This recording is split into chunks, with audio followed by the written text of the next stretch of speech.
Flaming June has a question next. It says, how do trusts actually work? I get the concept, but is there a special trust account that assets go into? What else should she know? Oh, man. Bo, because here's the thing. The answer is... Well, trust is a broad term, because think about this. There are, even when you talk about trust, there's what's called revocable trust, which means you get to keep a lot of strings and you really still have a lot of control, but they still have a lot of power and letting you speak when maybe you're not able to speak for yourself.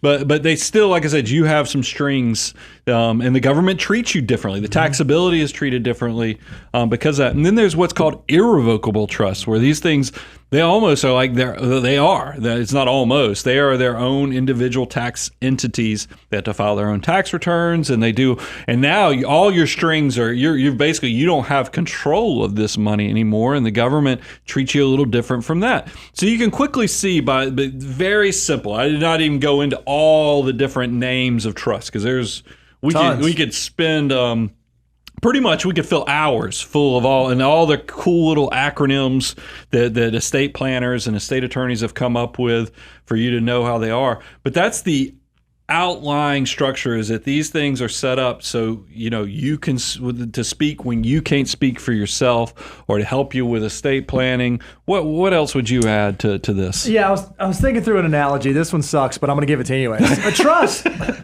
trust is kind of like a robot, right? Like it's this robot that it's like this robot that you come up with, and you're going to define exactly what the robot does and how it behaves, and the things it can do and the things that it can do.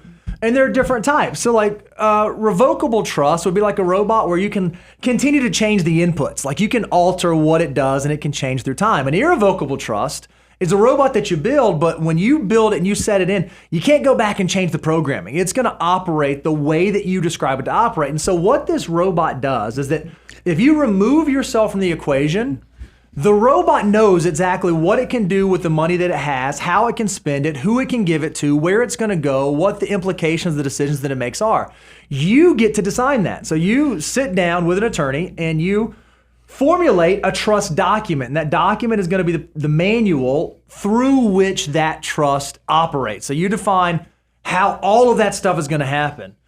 Well, then what you can do is once you have that document that establishes the trust, the really interesting thing is you can put all kinds of stuff inside the trust. You can go open up a brokerage account and have like your investment assets sit inside the trust. It's just a account at Fidelity or an account at Vanguard. You can actually have real estate that sits inside the trust. And once you move it inside that trust structure, it begins to operate according to that like program, that manual, that instruction manual that you've designed.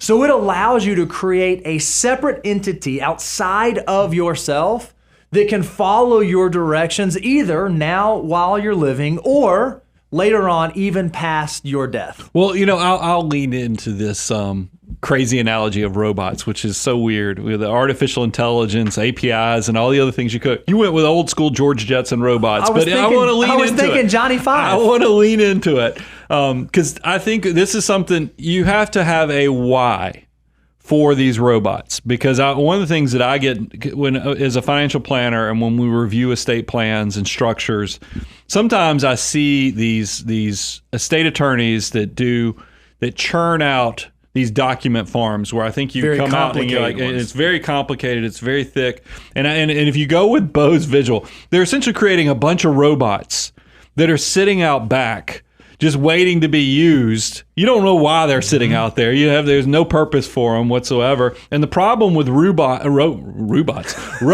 that are unused or without purpose, that you at least understand, is that they require maintenance. You got to go out there and put a little oil on the hinges, to make sure that your robot, you got to go do updates because they don't have over the air. You got the old version that doesn't have over the air updates, so you have to go manually plug in and do those updates. And so if you have an estate attorney that's set up something that is so complex that you don't know the why, you don't know how it works, and it's not serving the purposes, then that robot isn't doing you any good. That's a dangerous situation. So I think that there is some merit to your analogy of robots, and they're very valuable. but you've got to know the why. You've got to know what the purpose is for these trusts that you're setting up for your financial life, because they can be very powerful, very effective for you planning for the future when you can't speak for yourself, but you got to make sure that it's structured appropriately and it reflects what your goals and what your why is, not just because you went to a seminar and they sent you out with a 6-pound folder with all these documents and you don't even know what this means, and all you've done is created a lot of complexity, a lot of robots for your relatives to take care of after you even pass away. Now, the good news is they don't have to be complicated. They can be simple. Trust can be very, like if you're someone who owns like real estate in multiple states, it's not crazy. Like a trust is like a great solution, or certain states have unique estate laws. It doesn't have to be super complicated. You just want, and you said it perfectly, you want to make sure you have something that fits you, not just something that you think you need or you avoid it because you think it's going to be more complicated. Yeah.